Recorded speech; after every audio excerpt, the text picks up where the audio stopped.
रंगदारी टैक्स करके वो पैसा ले लेता है। अच्छा, टूल टैक्स कटाता ही रहते हैं।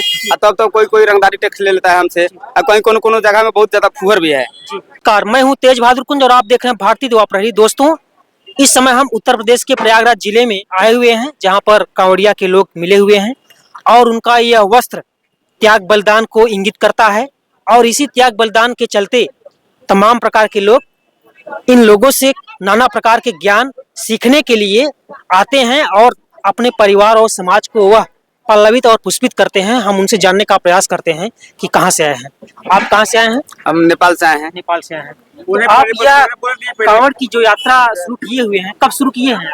हम प्रत्येक साल हम लोग नेपाल से आते हैं यहाँ। जी जी। आपको यात्रा के दौरान किसी प्रकार की कोई दिक्कत यही है हम लोग का, कहीं लोकल टाइम होता है, हम लोग से रंगदारी टैक्स करके वो पैसा ले लेता है। अच्छा, टूल टैक्स कटाता ही रहते हैं।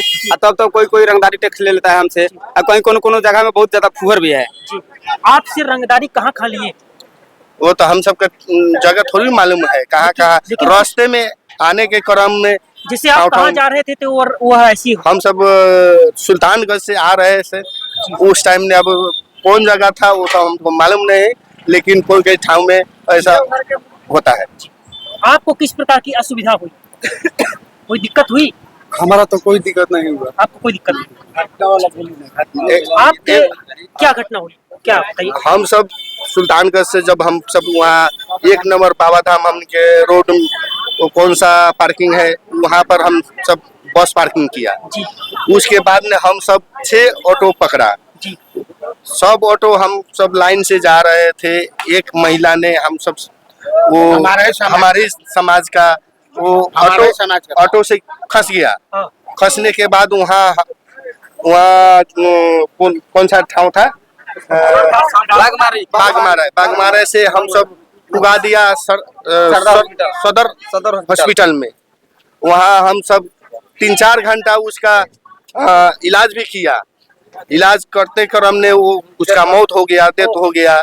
अब डेथ हो गया तो हम सब तो बाहर का नेपाल का कोई इधर का नियम कानून भी नहीं जानते हैं। हम सब भरोसे के आधार पर आते हैं जे चलो भाई इंडिया भारत सरकार ने सुविधा दिया है, वो सुन के भी आते हैं। लेकिन वहाँ पर सदर हॉस्पिटल में जब डेथ हो गया, एक तो हम सबको उसको पहुँचाने में कोई सुविधा भी नहीं मिला। वो जो मृत्यु हो गया उसको परिवार को भी कोई सुविधा नहीं मिला। सबसे दुख वही है। जो हम सब जब टूरिस्ट है वहाँ से आए तो इंडिया भारत सरकार ने कुछ न कुछ भरोसे पर आए हैं, कुछ न कुछ करना चाहिए। कोई दुख लगा, हम सब हेल्प करना चाहिए उनको। कम से कम दूसर कुछ नहीं तो विकल्प कोई निकाल कर उनको लाशों तो कम से कम भेजवा देना चाहिए। 2 दिन लाश बैठ गया हमारा, कौन सुनवाई नहीं कर रहा है। आप क्या कहना चाहते हैं? नमस्कार, मैं मोदी जी से ये कहना चाहूँगा कि हम लोग नेपाल से आई है, एक यही विश्वास के साथ आई है कि नेपाल और इंडिया का भारत और भारत का संबंध है कि नहीं। जो हमारा मतलब मौसी रहने वाला था उसका डेथ हो गया। नेपाल इंडिया सरकार ने कोई भी सहयोग नहीं किया। कम से कम उसे सहयोग करना चाहिए था। जो लास्ट है इसको तो इसका बड़े को देखना चाहिए था ना, मतलब क्या बोलते हैं अंतिम चेहरा वो भी नहीं हुआ। कम से कम उस लाश को तो पुगाना चाहिए ना, नेपाल को सुविधा देना चाहिए ना इंडिया सरकार को। इसलिए हम लोग को बहुत दुख रहा है। फिर भी वहाँ से आते हैं तो बीच में पुलिस लोग जो है वो भी तंग करता है बहुत। हम लोग को रहने के लिए तंग करता है कि पैसा जब इधर से थोड़ा सा इधर हो जाता है तो पैसा मांगता है, टैक्स मांगता है कि ये आपको ऐसा हो गया वैसा हो गया। एक दिक्कत क्या है कि जब हम लोग आते हैं तो पानी को सुविधा नहीं मिलते हैं, रहने का सुविधा नहीं मिलते हैं। जब रहने का सुविधा मिलता है तो उसमें भी पैसा लगता है, उसमें भी टैक्स लगाता है। नहीं है। आपको किस प्रकार की सुविधा? हम गाड़ी चालक है। हम गाड़ी लेकर आए हैं। इंडिया में यही है, प्रशासन हम लोग को बहुत परेशान करता है। एंट्री चार्ज दो तो 1000 दो तो 2000 दो, सब जबरदस्ती हम लोग को परेशान कर रख देता है।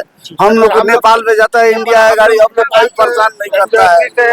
हम लोग परमिशन करा कर आते हैं, ऐसे नहीं आते हैं, फिर भी हम लोग को परेशान करता है लोग। आपको किस प्रकार की दिक्कत होती है? कुछ आपको दिक्कत हुई यात्रा के दौरान? हाँ, क्या दिक्कत?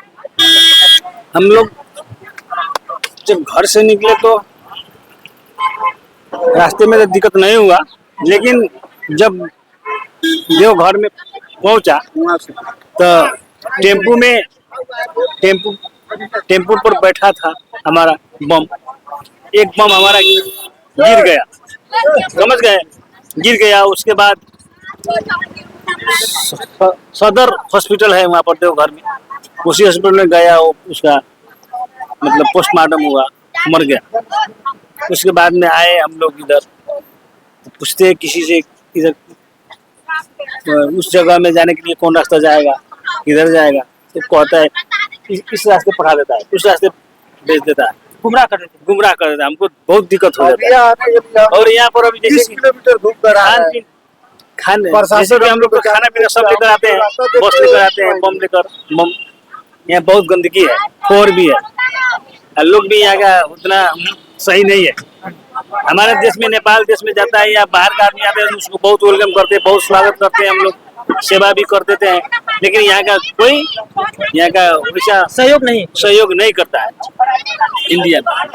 दोस्तों, अभी आप लोगों ने देखा कि किस प्रकार से इन्हें असुविधा हुई। उस असुविधा के चलते इन्हें तमाम प्रकार की कठिनाइयों का सामना दर करना पड़ा, और यह गुजारिश करना चाहते हैं खास तौर पर प्रधानमंत्री जी से और उन मंत्रियों से और आला अधिकारियों से जो देश के संबंध में भारत और नेपाल के बीच संबंध को एक जागरण पैदा करते हैं, कि इनको जो दिक्कत रहे उस समस्याओं के निदान के लिए त्वरित कदम उठाएं।